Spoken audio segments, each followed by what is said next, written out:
this is the PrintTech Gang, and welcome to this edition. In this edition, we'll be looking at our printing future in our hands.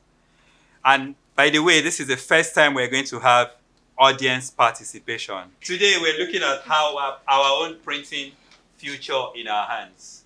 So, I don't know, can we just give an introduction to this? Someone wants to take the shot and give an introduction to this. My name is Mojisola Basho. Printing is about solving or creating solutions to meet a need. And as the saying goes, problems no they finish. So definitely there will be always something to create solution to. And when we say printing future in our hands, we're talking about innovation. How are we prepared to actually help printing sustain? Because whoever you are, wherever you go, there is always that you're going to use something that is printed or you see something that is printed, even within a space of 1 hour. So printing, the future of printing is our hand. How do we encourage that? How do we embrace new waves of innovation and run with it, because it has to do with speed? The evolution of printing has actually battered many professionals. And with that, there have been various solutions to printing problems. That is why we also have regulation bodies for printing. When they say printing future is in our hands, what are the regulatory body doing about it staying in our hands? What is the solution to the problems that is in the printing industry? I remain Olufunke Adebogun. For me, printing has come a long way so far. It has been through wars and so many things that happened in this world, but it's still surviving. When printing started, we were so crude and it was done with the crude materials we have. But right now we have technological advancements, and this applies to the printing very well. And on the other hand, maybe because the printing is revolving around lifestyle and we all depend on it, so we should grow with the technological advancements. So the question here is, for Nigerians, how are we actually taking those advancements and how we position ourselves for the future of printing in Nigeria? My name remains Ebizem Vitalis. And I remain Akin Oduwole. Thank you, guys. I was checking through the internet, and according to EBIS World, printing in the United States in 2016, this report was in 2016, and in 2016 it projected that in 2020 the global commercial printing market will be valued at $411.99 billion. But by the end of 2026, it was estimated to be valued at $472.35 billion, with a compound annual growth rate of approximately 2.24% per year. That will be between 2021 to 2026. But this is 2021, and we're actually below this. We're like 9% below this from the research I have done. And this is not, this is thanks to the global pandemic that slowed down everything and affected everything in the world order, in the world system. It affected value chains, production. It affected production supply. It affected supply chain. It affected almost every sector, every sector we can think of. And printing was not spared. But again, we're beginning to see that in 2021, can we actually say printing is dead? We will say no, far from it. Printing is not dead. We're beginning to see a resurge. I mean, in the past 2 months, 2.5 months, we're beginning to see a resurge. We're beginning to see that activities are beginning to come back. Perhaps people are getting used to the COVID situation. I think people are even used to it. Or perhaps a lot more people have been vaccinated, so there's a lot more confidence, So, but we're seeing that growth is coming up. This is trying to lay a foundation. We will allow the audience speak to this in a bit. But in the meantime, we would like to have the first speaker, and I would like to introduce her. Her name is Ezine Kalu, a graduating student of the Polymer and Textile Department, Yaba College of Technology. She produced carbon-filtered nose mask, and she will be telling us the intrigue surrounding her discovery and the hurdles crossed before a successful delivery of this project. Watch her and hear her speak. Hello everyone, I am Izine Kalu and I graduated from Yaba College of Technology from the Department of Polymer and Textile Technology. So firstly, I'll have to tell you how I got doing it. Well, I was a student and it became my project topic. Like I needed to bring up something for project. I needed to pass my final year. So I had to just sit down and I was like, what do I do? Like, what is different? Like, how do I impact to the world or to my generation or to my country as a whole? So fortunately for me, I was blessed with a wonderful supervisor, and he also saw that spirit and enthusiasm in me and wanted to help me. So I was given like 2 or 3 topics to make research on, and I did, and I found out that I was going to work on activated charcoal for air filter.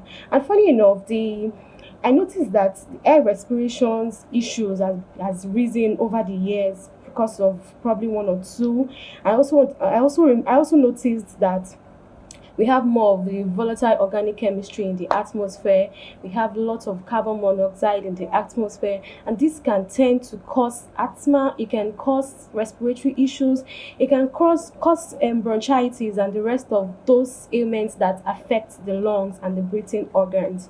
So I was like, okay, I was once a victim of this, so I needed to also do something that would help me and help other people. So I chose to do activated carbon from coconut shell. The word is the coconut shell. I did not decide to do from wood. I didn't decide to do from rice husk. I chose coconut shell because it has very, very high nutritional value, and it's when it's burnt, it's already activated. So it has this ability to trap more volatile organic compounds and chemical. It has a very big, like a large pore space that can trap that in, unlike the rest of the other materials like wood. They don't really have, though they can serve as an activated charcoal, but they don't have that ability. They don't have that medicinal factor to trap in more organic compounds. So that's what got me doing it. And funny enough, one of my fears was financial status, financial cost. Like I was always thinking about it. How do I do this? Like it's going to cost me much. And funny enough, God blessed me during that season. It was coconut season, so it was available in abundance. So I was able to gather it. I had to go to people's house. I went from doorstep to doorstep. I went to the markets. I solicited for all those sellers. Though I bought some of them, some they gave me out of their free will after explaining what I want to use it for, and they noticed it was going to be of a good benefit, so they gave them to me on a platter of gold. And I also searched around. I even went as far as traveling to Badagry because I needed the shell in a very large quantity so that I'll be able to burn it. And I came to notice that once I burn it, it becomes smaller. So I needed a very large quantity of coconut shell to burn and probably give us this feeling. Okay, now I'm going to go into the process of how I made my activated carbon air filter for filtration. Good. So I just spoke about getting my raw materials. Yes. After doing that, I separated them because some of them were wet, some of them were dried. So I separated the dried from the wet, and I allowed the wet to get dried to an extent. And then I burnt it. I allowed it for decomposition, for air to come in, for combustion. Sorry, for air to penetrate with a little space, so that it will activate that coconut shell. Okay, so after I did that, after a period of time, I stopped the burning process. If I had let it go, I would have just allowed it get turned to ashes, but I didn't want to do that. I wanted to see the I wanted to see the process of it being activated. So I stopped it when I noticed it was turning to a pellet, like a hard surface. So I had to stop it. And then after which I activated it with the lemon juice. Yes, I mixed it with water. I left it over for like 24 hours and then started bringing out something like a foam, like it was activating. That was the process. So I was watching all those process and it happened. Then after that, it became activated charcoal already. Then I ground it, I made it to be a powder form. I used the blender, I used the mortar. So the process was quite extensive and hard, but as I knew where I was going to, so I had to follow up with the process. So after grinding it, I turned to powder. I got a polypropylene. I'm sure you know what a polypropylene is. It's very obvious. It can be used in the nose marks. Yeah, so I got that and I coated that carbon, the activated carbon in it, into the melt blown polypropylene. There are two layers. They have the spun bond polypropylene and the melt blown polypropylene. So I coated it into the melt blown polypropylene so that it will be able to hold. It's a powder, so it will be able to hold. Then I use the spun bond polypropylene to seal it up. Okay, this is what I'm trying to talk about. This is a sample of what I am saying. This is sealed because it's supposed to be very, very clean. Like nobody uses it because it's a filter and you use it for your nose. You get. So I sealed it up and it became this. And I tried to make it locally. So I used a fork with a hot fork to design the layer so it will be able to hold, and because it's a polypropylene, it has the ability to melt. So it gave me the desired product. Okay, so I this is the process, and after which I carried out some tests. I did tests on SEM, that's scanning electron microscopy. I did test on FITR, Fourier intra spectroscopy, and I did tests on the antibacterial factors. You get. So those are the tests I carried out, and the major test is the antimicrobial test. That test determines the level at which this filter can absorb or trap pollens and trap other volatile organic compounds. Okay, so my hope for the future is that I believe, and I strongly believe in myself and in this project, that I would go places with it, and I hope it's going to be able to solve some problem that has to do with the respiratory issues and give everybody a chance to breathe in good air, because this can be slotted into your nose marks, like into your nose marks. It has a very good ability, breathability ability. It has a good absorption ability because it doesn't absorb water, so there's no way you'd inhale like a dirt or a contaminant in a liquid form. So it is a very, very good material to trap all of those pollens, all of those volatile organic compound. So this is my hope for the future, that this will take us places and it will be able to solve so many problems as regards respiratory issues, as regards other pollutions and all sort of. And so at this very point I will be drawing the curtain down, and before I go, I'd like to give my appreciation and gratitude to the following people. Number one, God. I thank God for making me be alive to do this and carry out this process. And I also want to thank my wonderful supervisor in person of Mr. Ugo. Ugo. Thank you very much, sir. I am truly honored, and I'm very grateful for being your project student. You really have impacted into my life, and I'm telling you that I'm going to make you proud. Thank you very much, sir. I also thank Yaba College of Technology, especially the Department of Polymer and Textile, for giving me this opportunity. I thank my own very self for believing in me and never turning back, though the hurdles were hot, like there was a lot of challenges, but God saw me through, and I'm so grateful. So this is my product. This is an activated carbon air filter made from coconut shell. So many will wonder from the testimony of Ezinekalu that what is the relevance of what she has discovered to printing. And for me, it's easy because I remembered when the pandemic came, a particular company we sold the equipment to sent me a nose mask with just my nose and my mouth, because they say when you wear the nose mask, nobody actually recognizes you. So if I put on that, it's actually me. They can recognize me. But that was purely for fashion. I mean, it wasn't of any benefit medically. And of course, we don't just put on the nose mask for fashion. We want it to actually prevent the spread of the virus. So this is an advantage to the printing industry. So this young lady has produced a filter, and everyone who is producing nose masks should patronize her and buy the filter. You can hear what she said. You just make the provision for her to slot in the filter. And I don't think these things are expensive. So there are ways, you want to reach out to her, numbers showing on the screen at the end, we can do that. And then let's get this girl known. Let's get her go viral. I think that's important. It's an important way for us to get the future of printing in our own hands. And the second speaker today, I'm going to be introducing Mr. Olujare. He's the owner of ABC Tech. He now produces woven labels locally. Woven labels are those labels that you put on fabric. Every cloth you're wearing has that label at the back that tells you how to wash it, the composition of the fabric and all that. And he doesn't only produce now, he exports to other African countries. And I think that is a very good way of having the future of printing in our hands. So we will hear from Mr. Olujare. And by the way, Mr. Olujare came all the way from Osun State. I think that deserves a round of applause. Thank you very much, Don, for that introduction. You're actually a Don because we are gangs. This is a gang. We are a gang of PrintTechs. This is a PrintTech gang, and I'm happy to be a part of this gang.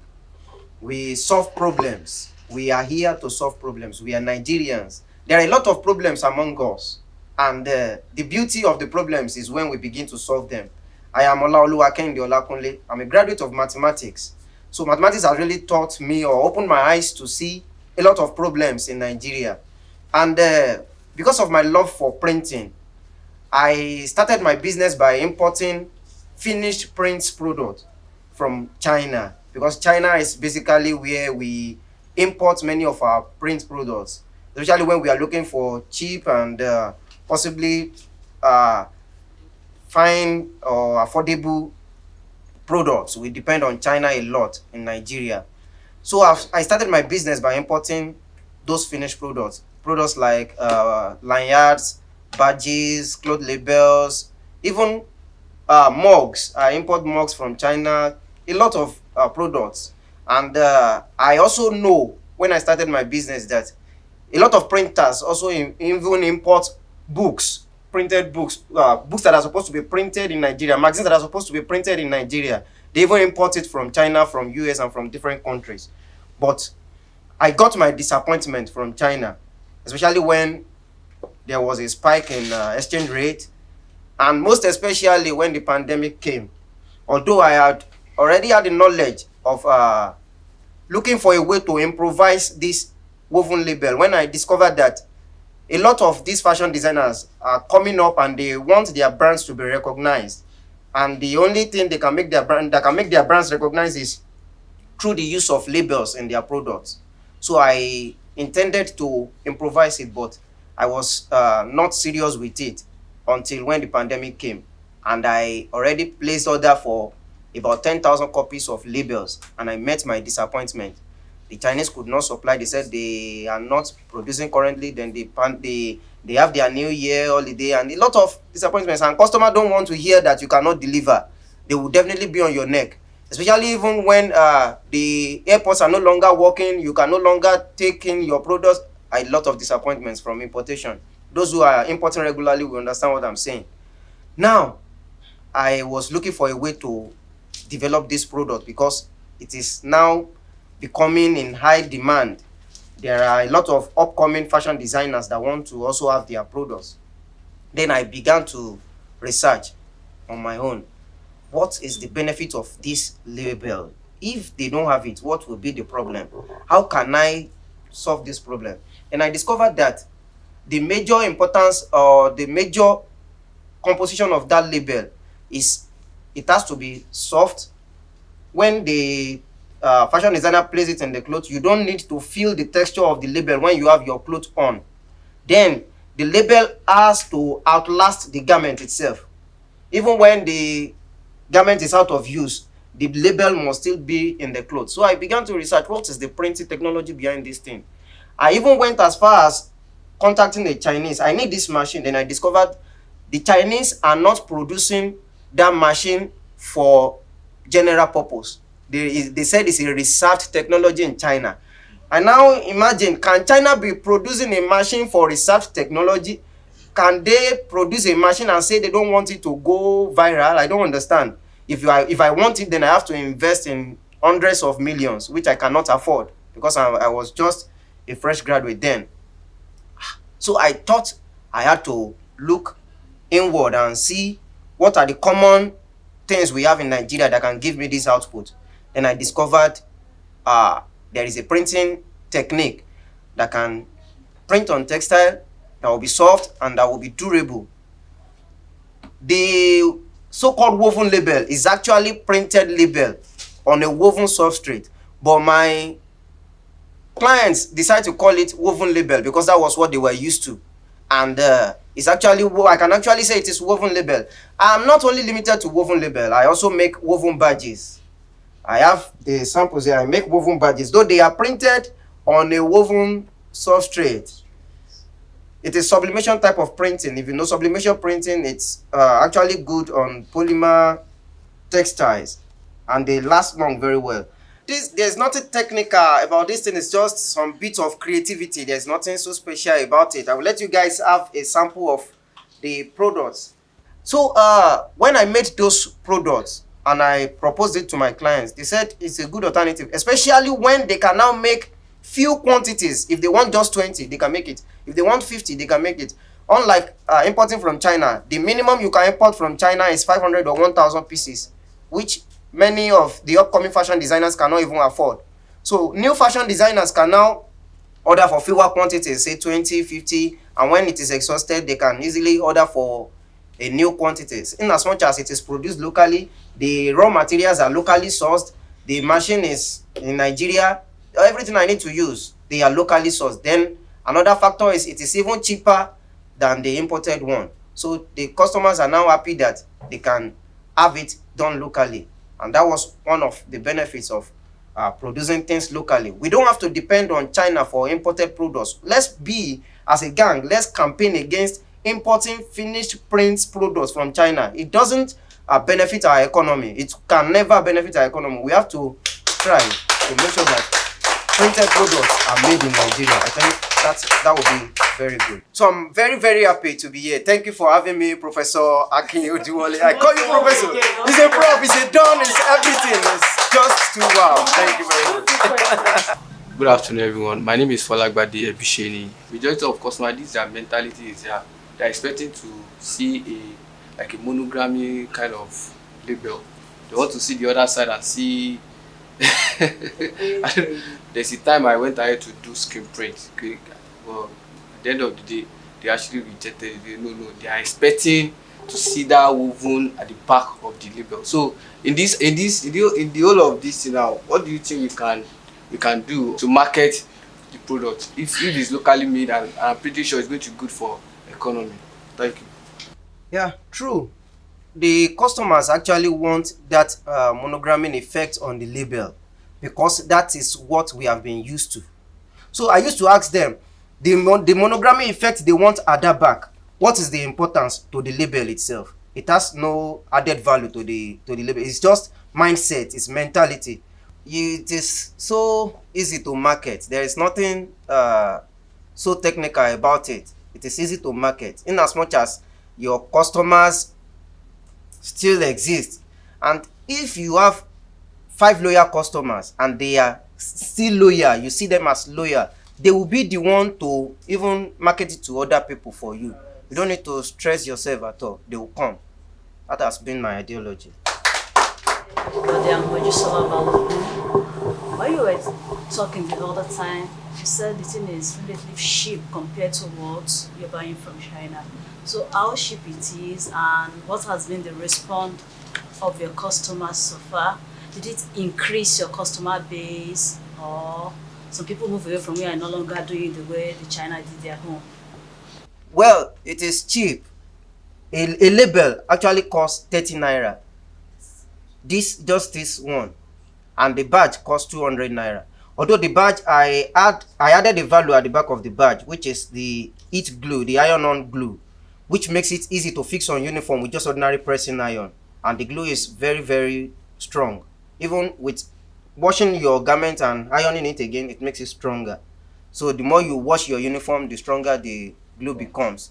So that is the added value, and people have actually been appreciating it. My name is Comrade Salako. I just want to pass some words of encouragement and commendation first to the organizers of the Print Gang and the speaker, Mr. Olujare. Like the saying goes, necessity is the mother of invention. You took all the gauntlet that, in spite of the challenges of the COVID and the disappointment from the Chinese, you try to be more creative by looking inwardly and to survive. And this has landed you in your own more comfort zone with future benefits. I just want to encourage you not to rest on your ass and try to do more research as to how you can best improve on this development. And I'm very happy to be part of this, for witnessing this productivity. Thank you very much. Mr. Olaoluwa, thank you for this innovation. When we talk about woven labels, we have a lot of printers, making requests and seeking for where they produce this in Nigeria. And the answer has always been the same. They don't produce in Nigeria. We import this. It's from China and all that. You looking inward, trying to make life better by innovating something new that can actually replace, or let's say initially substitute, which I believe that over the periods will replace what we used to bring in is, taking your own future, and apart from your own future, the future of print, which is part of the future of our country as a whole, in your hand.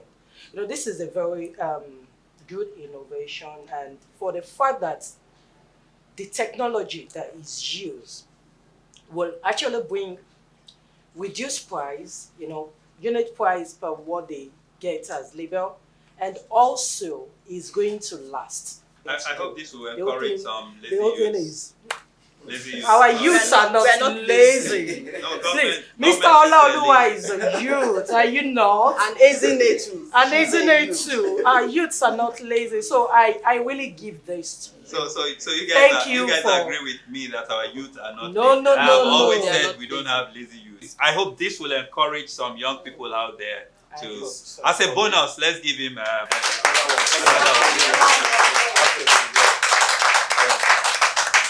By the way, this platform is also to encourage people like this. So let us take a 1-minute advert.